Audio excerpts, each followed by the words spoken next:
Welcome back.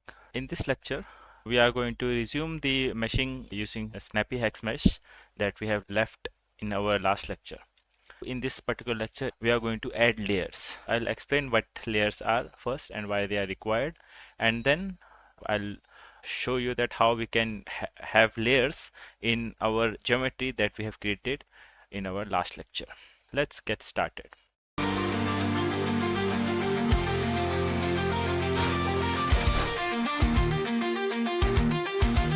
So our geometry right now looks something like this. This is our mesh. Just look at the 2D version of this because the layers will be created here. First of all, let's go at the top and I'll show you that this is right now switched off. If I just switch this on, let's see what it will create. Now let's reload this and you can see that it created a few layers here, but there's no layers that has been created on these particular corners and there are none here. Let's see the parameters and see what is causing this particular issue. First of all, this particular parameter tells the mesher that create the layers depending upon the sizes of the mesh underneath. That means here if the mesh is this big, then it will create a mesh layers such that it has a height which is higher compared to what it will create for this particular element. And if this is false, then it will create a same height for all the elements. So depending upon the requirement, it will do that. But let's see if we set this to false, what will happen. If we set this to false, then it will create nothing because it wants to create a constant height for all the elements, but for these elements it cannot create a layer at all. Therefore, it won't create the layers at all. You can see there was some kind of error as well because it is unable to create its two cores and it created something like a bug.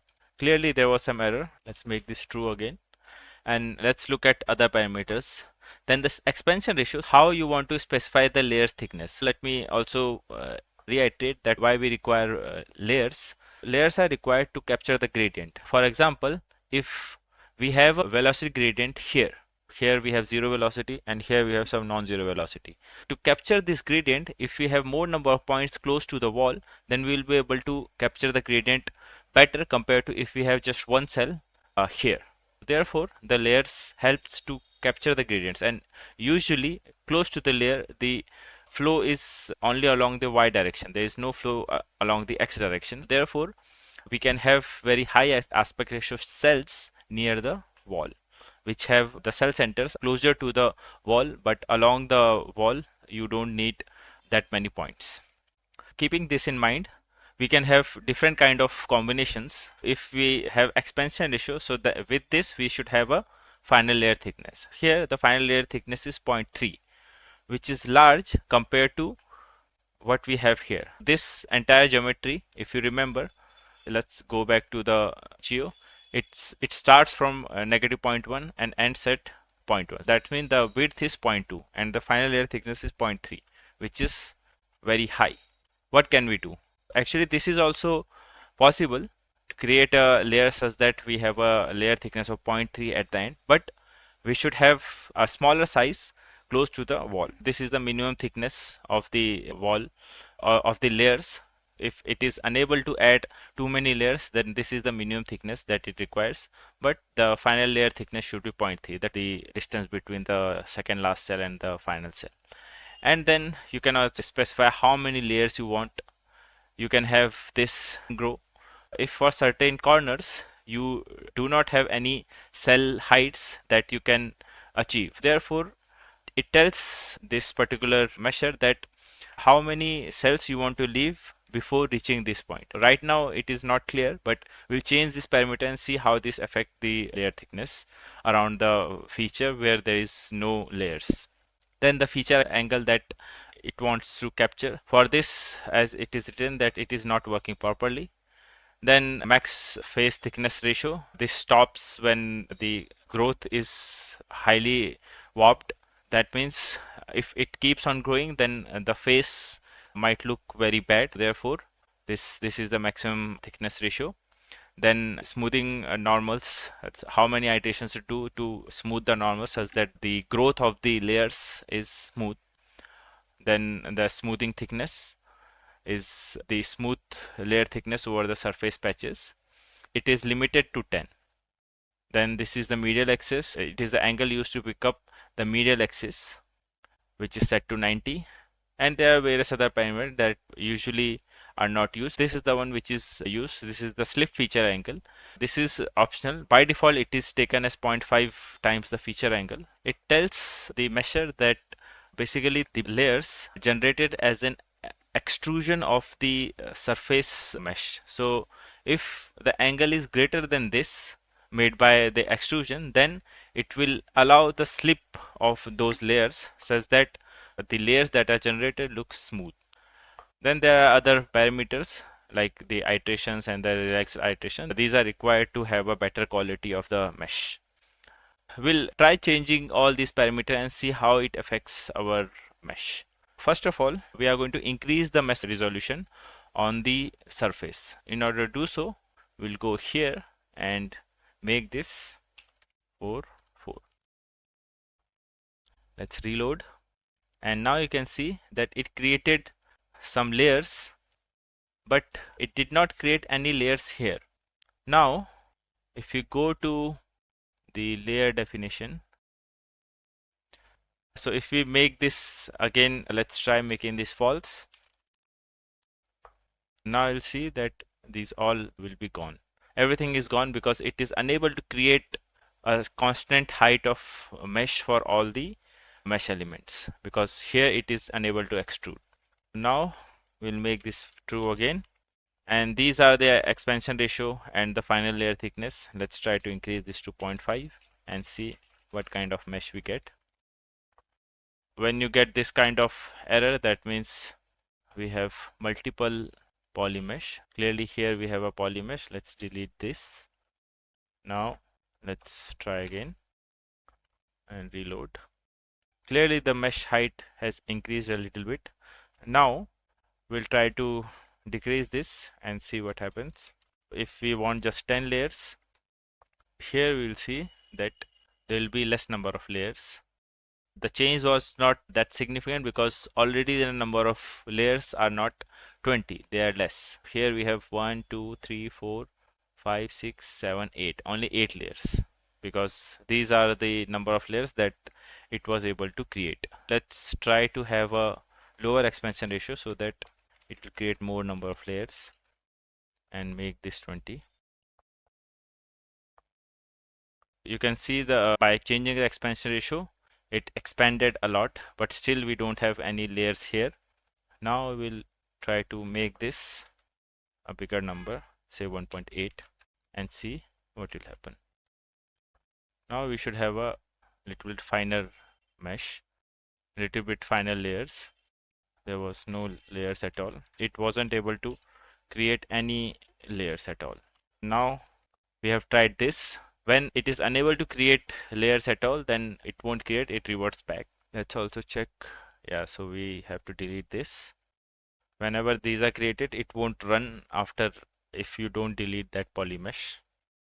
Now let's see what happens with this. As I said before, that ngrow is the number of cells to leave if it is unable to create somewhere to have a smooth transition. So let's make this 4. You can see it left 4 cells, 1, 2, 3, 4, and it created the layers up to this. Here also it left 4 cells. These are required if somewhere it is unable to create. You can control where you don't want the layers to grow. It will die down gradually from that point onwards up to that point. Then the feature angle, it says that when not to extrude the surface, 0 is for flat and 90 is when two faces are perpendicular, but this does not work. I have tried this and this does not work. We are not going to test this. So all these parameters will make the mesh generation smoother. Let's try this as 4, but still you won't get any layers at the points where it was not generating before. So you can see we still get these, but we don't get any layers here. Let's see other parameters here also. If we change this to some other angle, it won't change the mesh. It will just change that how the layers look. If it is not 90, let's say this is 30. Let's see what will happen to the layers. You can see there wasn't much change to the layers, but around that it changed a little bit. It created these particular layers in a smoother fashion, but there was not much change to the layers. Let's undo this. Slip feature angle, let's make this say 90 and try this. Clearly this made it worse. Now I'll undo this particular change as well, and the number of cells, the buffer cells that you want to keep when there are no extrusion, let's make this say 3, and now we'll see some change after this. When extrusion ends, what will happen? So let's reload, and you can see here that again we try to make this smoother so that it merged with the usual mesh nicely, but again we did not get a lot of layers as we wanted. Let's undo this as well. These are similar to number of cells you want in a layer as we have seen in castellation. These are all the options that we had. Now what we can do to achieve layers here, I have undone everything. We want some layers here and here. Let's see how we can do that. Remember that in the original example we had this, which is the internal face STL. These kinds of surfaces we can use to guide the mesh near the corners or features. Let's see how we can do that. For that we have to create another file. Let me copy this and I'll name this as BL, which is boundary layer geometry, and I'll just copy this particular, let me delete everything from here and then copy this. This is nothing but a point, so if we compare this with the original geometry, this point is same as this one. Starting from this, I have created another point which is along the bisector. If we look at this, a point which is somewhere here, actually on the positive direction. So somewhere here I am creating a point and then creating a plane which is coming out of the plane. Let's create a mesh from this. Gmesh BL. This created the STL, so I'll just move this BL.STL to constant trisurface. Now let's see how this helps. I'll just change this to BL and name of this is internal face. We'll go here and say that what is internal face.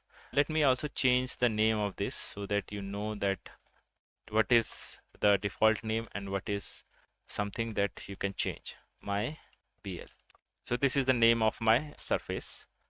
Then here you can say that my BL should have a level 0, 0, and it is an internal face. This is very important. The face zone is internal face. This won't create any boundary label for this particular surface. And then you can also say something like this here. Go to where you are creating the boundaries. Here you can say my BL should have 20 layers. Now let's create the surface. Let's create the mesh again. Here you can see that something happened. There was a certain layers that were created here, right? But still it is not creating any layers here. Let's see what we can do. Let's try to reduce the number of layers.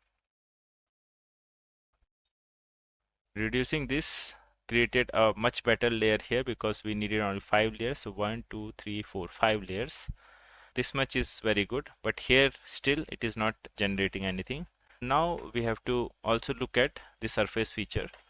It says that these are the included angles, and it says that mark edges whose adjacent surface are at an angle less than the included angle.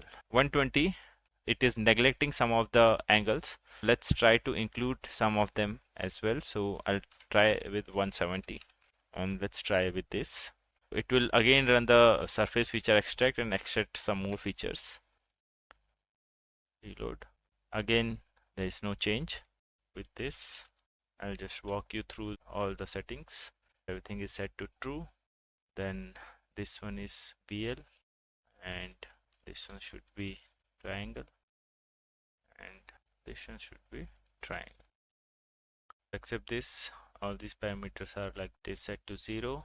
Then there is no right side, only left side.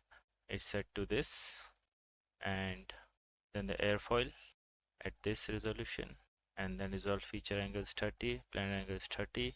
Refine regions, there is no refine region, no limit region. Location mesh is this, which I tried. Then this was true, and this is the smoother, and then and smooth patch, tolerance, and solo iteration, relax iterations, featured snap iteration. This is set to false, true, and false. And then strict region snap is true. And then layer settings, this is 1.5, final layer thickness is 0.1, then minimum thickness is 0.1. And here you can have just, let's try with this first, and these are all other features which was same as before. So with this, if I run, I'm getting something which has these layers. The one thing that I wanted you to note is that this particular notation is useful. It tells you that you have to create layers on both sides. A face has a master face and a slave face. If you don't do this and run, you will get layers on one side of this particular face that we have created. So you can see like this. Now I have found the problem because I was not doing this. I wanted to show you that, therefore it was not creating the mesh on both sides. Yeah, we found the problem because I wanted to show you that there could be a slave face as well as a master face. Therefore I was not using this particular notation to mesh on both sides. Here you can see it creates the layers on both sides. There is a buffer left and buffer left slave. You don't want this long boundary layer. You can create a short surface so that you get this kind of triangulation much earlier and you get a closure for this particular boundary. Similarly, you can do that on the other side. With this, we are going to stop, and I hope you learned something from this particular lecture. And if you like the content of our channel, then please like, share, and subscribe. Thank you.